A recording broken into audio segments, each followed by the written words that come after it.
تو جب میں اس کو پھولوں کو دیکھتا ہوں، ان کی تعریف کرتی ہوں، تو نام دیو کی آنکھوں میں روشنی آ جاتی ہے. ایسے نہیں ہوتا ہے پیرنٹس کے سامنے اگر کوئی ہماری تعریف کرے تو ہمارے پیرنٹس کو پراؤڈ فیل ہوتا ہے، ان کے چہرے پہ خوشی آ جاتی ہے، تو وہی چیز.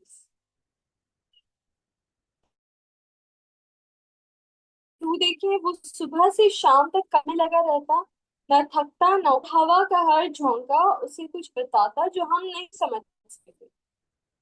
یعنی کہ اس اقتباس میں نام دیو کی باغبان کی عام کام کی سطح سے اٹھ کر ایک روحانی تجربے کی طرح بیان ہوئی ہے. یعنی کہ اس لائن میں نا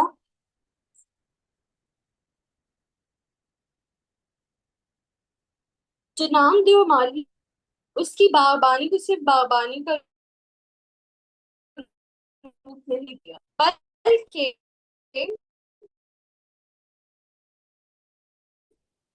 اس کا جو ہے نا اپنے اس کام کے ساتھ ایک سول کنیکشن، روح والا کنیکشن نہیں کرتا تھا، بٹ وہ اتنی انڈرسٹینڈنگ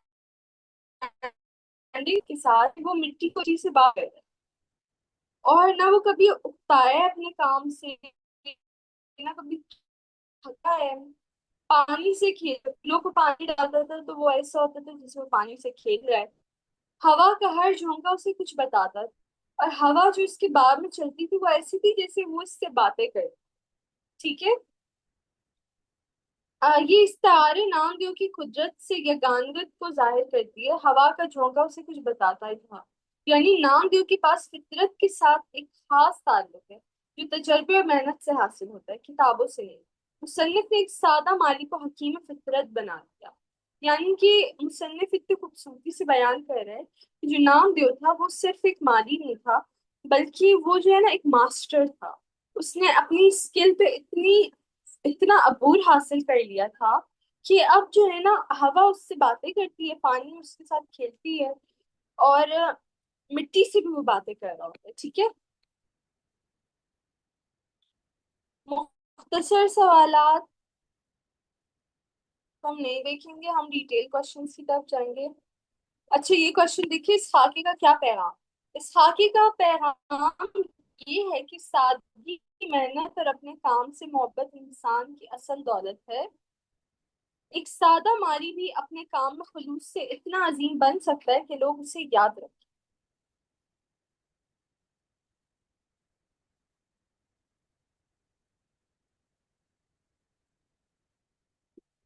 ٹھیک ہے. یعنی کہ اس خاکے کا ہمیں یہ پیغام ملتا ہے، رائٹر ہمیں یہ بتاتے ہیں کہ سادگی سے اور محنت سے محبت سے انسان اگر اپنا کام کرتا رہے نا تو یہی چیز اس کی اصل دولت ہے. ایک سادہ مالی جو اپنے کام کے ساتھ اتنا پرخلوص تھا وہ اتنا عظیم بن سکتا ہے کہ لوگ اسے یاد رکھیں اور اسے سراہ رہے. ٹھیک ہے. تو یہی ہے کہ اپنے کام سے محبت ہی انسان کی ایک بہت بڑی خوبی ہوتی ہے.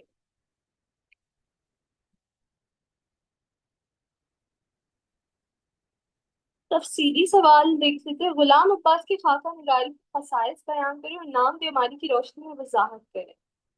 غلام عباس کی جو ایک خاکہ ہے اس کی خصوصیات بیان کرنی ہے، اور نام دیو مالی جو یہ ہم نے ابھی پڑھا ہے خاکہ، اس کی روشنی میں وضاحت کریں، یعنی اس کو دیکھتے ہوئے سمجھتے ہوئے اس چیز کو ایکسپلین کریں کہ غلام عباس کے خاکے میں کیا خصوصیات. غلام عباس اردو خاکہ نگاری کے بڑے فنکار ہیں. ان کے خاکوں میں کئی خصائص نمایاں ہیں. عام آدمی کو موضوع بنانا. ان کی یہ جو غلام عباس ہے بہت اچھے خاکہ نگار تھے، اور ان کی ان خاکوں میں کئی نمایاں چیزیں خصوصیات ہیں، جیسے کہ عام آدمی کو موضوع بنانا. غلام عباس نے صرف مشہور لوگوں کے بارے میں خاکے نہیں لکھے، بلکہ انہوں نے ایک عام آدمی جیسے نام دیو مالی تھا ان کے بارے میں بھی لکھا، ان کو بھی اپنا موضوع بنایا، اور ثابت کیا کہ ادبی شخصیت صرف بڑے لوگوں کی نہیں ہوتی. ٹھیک. گہرا مشاہدہ کیا. یعنی کہ انہوں نے بہت ڈیپلی اس چیز کو دیکھا اور جج کیا کہ نام دیو مالی میں ہر تفصیل بتائی ہے انہوں نے، کہ مصنف نے اس باغبان کو کتنے غور سے دیکھا، اس کی آنکھوں کی روشنی، اس کے کام کا طریقہ، اس کی خاموشی، سب کچھ بہت باریکی سے دیکھا اور بیان. ٹھیک ہے، یہ مصنف نے کیا۔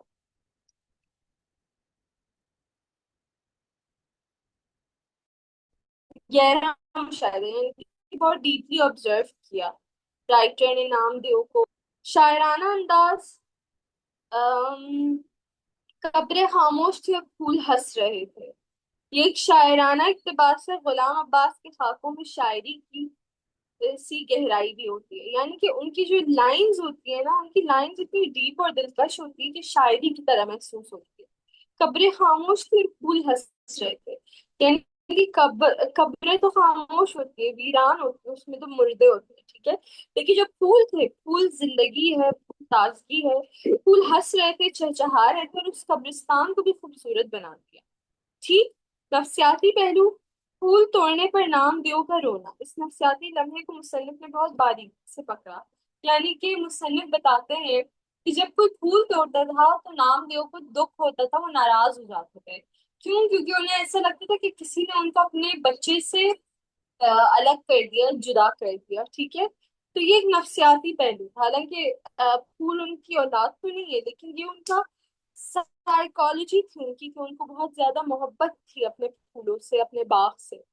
سادہ زبان، غلام عباس بہت سادہ زبان استعمال کرتے تھے، مشکل الفاظ استعمال نہیں کرتے تھے، ایسی چیز لکھتے تھے کہ جو عام انسان بھی پڑھے تو اس کو سمجھ آتا۔ اچھا جی، سوال نمبر 2 ہے، نام دیو مالی میں مصنف نے کیا پیغام دیا؟ غلام عباس نے نام دیو مالی میں کئی اہم پیغام دیے ہیں۔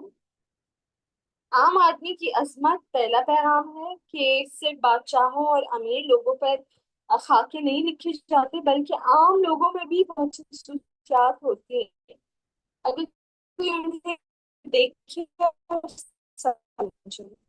ٹھیک، کام سے محبت ہی انسان کی عظمت ہے، ٹھیک ہے۔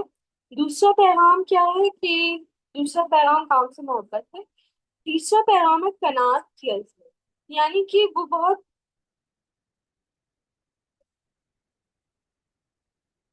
جو نام دیو تھے وہ بہت قناعت پسند تھے، یعنی کہ دولت شہرت سے کوئی محبت نہیں، ان کو بہت محدودی اور موت کا فلسفہ۔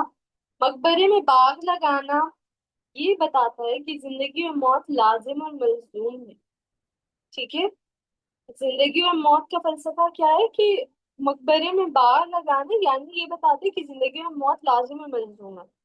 مقبرہ ہے، قبر ہے، مردہ ہے اس کے اندر، ٹھیک ہے، زندگی ختم ہو چکی ہے اس کی، لیکن زندگی ہے، تو یعنی کہ رائٹر ہمیں یہ بھی بتانا چاہ رہے ہیں کہ زندگی اور موت لازم اور ملزوم ہے، یعنی کہ زندگی بھی ایک حقیقت ہے اور موت بھی، اور ہر زندہ رہنے والی چیز کو موت کا مزہ چکھنا ہے، ٹھیک ہے، اور ہر مری ہوئی چیز نے پہلے زندگی کا مزہ چکھا، ٹھیک ہے، یعنی اس حقیقت کو قبول کر چکا ہے انسان کہ موت کے سامنے بھی زندگی کا ترانہ، جب زندگی اس کے سامنے چہچہا رہی ہے۔ اچھا جی، یہ ہو گیا۔ ایم سی کیو دیکھ لیتے ہیں، کثیر الانتخابی سوالات، سبق نام دیو مالی کے مصنف غلام عباس، سبق نام دیو مالی کی صنف ادب کیا ہے؟ خاکہ، نام دیو کا پیشہ، باخصوصیت، سادگی، محنت، اداری۔ خاکے میں کیا بیان کیا جاتا ہے؟ کسی شخص کی شخصیت کے بارے میں۔ غلام عباس کہاں پیدا ہوئے تھے؟ امرتسر میں۔ غلام عباس کب وفات پائے؟ 1982 میں، یہ نہیں پوچھا جائے گا ویسے۔ نام دیو پھول توڑنے پہ کیوں ناراض ہوتے تھے؟ کیونکہ ان کو ایسا لگتا تھا پھول کو اپنا بچہ سمجھتے تھے۔ غلام عباس کو مشہور زندگی اور موت کا ساتھ، نام دیو کی لافانیت، اس کے ہاتھوں سے لگائے ہوئے پھول، ٹھیک ہے، یعنی کہ ان کی خاص چیز کیا ہوتی ہے؟ ان کی خاص چیز ان کے ہاتھوں سے لگائے ہوئے پھول تھے۔ خاکہ اور سوانح عمری میں کیا بنیادی فرق ہے؟ خاکہ مختصر سوانح عمری تقاصا باتیں کیسا دکھتا ہے، اس کی عادتیں، اس کا کام پیشہ، یہ سب کچھ ٹھیک۔ ایک جو سوانح عمری ہوتی ہے نا، سوانح عمری میں جو ہے نا آپ پوری زندگی کا تذکرہ کر رہے ہوتے کہ اس کی زندگی میں پیدائش سے موت تک کیا کچھ ہوا ٹھیک۔ قناعت کا مطلب ہے تھوڑے پر خوش رہنا۔ غلام عباس کے مشہور ادیب ہیں، چیزیں ان کے بارے میں لکھتے ہیں۔ نامدیو نے باغ کے ساتھ کیسے تعلق رکھا؟ محبت اور وفاداری کا۔ مالی کا مطلب ہے باغبان۔ اس خاکے میں کا مرکزی پیغام کیا ہے؟ محنت اور محبت سے کام عظیم بن جاتا ہے۔ نامدیو آنے والے زائرین سے کیسے سلوک کرتے تھے؟ دور سے سلام دعا اور مختصر جواب۔ نگرانی کا مطلب ہے دیکھ بھال۔ غلام عباس کی تحریر کی نمایاں خصوصیت کیا ہے؟ نفسیاتی گہرائی اور مشاہدے کی باریکی۔ کیاری کا مطلب باغ میں پھولوں کی قطار لگانا، یعنی کہ پھولوں کی جو ایک لائن لگی ہوتی ہے نا، اس کو کیاری کہتے ہیں۔ اردو خاکہ نگاری کی مشہور ادیبوں میں کون شامل ہے؟ غلام عباس۔ احاطہ کا مطلب چار دیواری کا گھیرا، ٹھیک ہے، یعنی کہ باؤنڈری اس کو کہتے ہیں، چار دیواری ہے نا باؤنڈری، اس کو احاطہ کہتے ہیں۔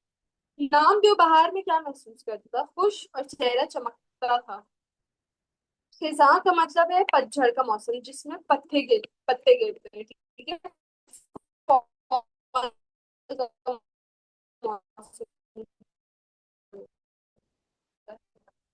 ٹھیک، یہ چیپٹر بھی ہمارا یہ بھی کمپلیٹ ہو گیا، اینڈ اب ہم چیپٹر نمبر 7 دیکھ لیتے ہیں، ابتدائی حساب۔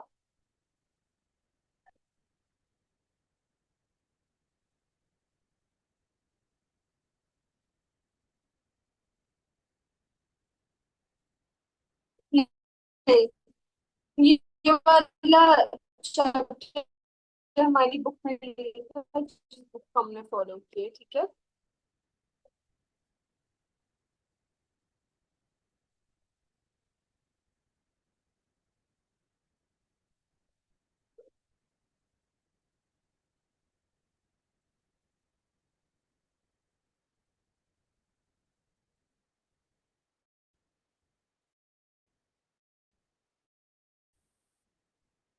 سبق اپنی مدد آپ، اس کو دیکھ لیتے ہیں۔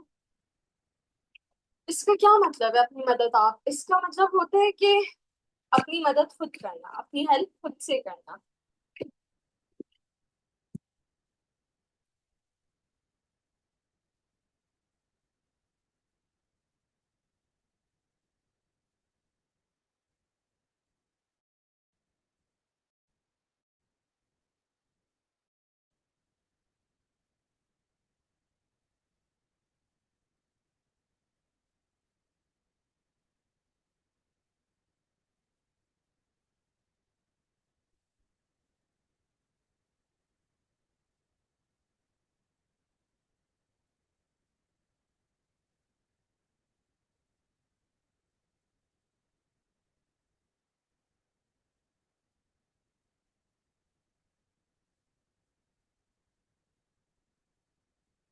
پھر خواجہ الطاف حسین حالی۔ صنف ادب کیا ہے؟ مضمون ہے، ٹھیک ہے۔ اور مجالس النساء تہذیب الاخلاق، اس سے لیا گیا ہے ماخذ۔ موضوع کیا ہے؟ خودداری، محنت اور قومی ترقی کا راز، ٹھیک ہے۔ مرکزی پیغام کیا دیا گیا ہے؟ کہ خدا ان کی مدد کرتا ہے، یہ اپنی مدد آپ کرتا ہے، ٹھیک ہے۔ الطاف حسین حالی پانی پت میں پیدا ہوئے، اردو ادب کے عظیم شاعر تھے، نثر نگار تھے، نقاد تھے، ٹھیک ہے۔ سر سید احمد خان کی اصلاح ترقی کا بیڑا اٹھایا۔ سر سید احمد خان کے دور کے ہی رائٹر تھے یہ، اور ان کو دیکھا کہ جب وہ مسلمانوں کو اتنا بیدار کر رہے ہیں کہ وہ اپنے حق کے لیے لڑے، تو اس کے بعد سے الطاف حسین حالی نے بھی اپنے رائٹ اپس میں مسلمانوں کو بیدار کرنے کی کوشش کی، ان کو جگایا کہ اپنے حق کے لیے لڑو، اس کو آواز اٹھاؤ، ان کی غیرت کو للکارا بیسکلی، ٹھیک ہے۔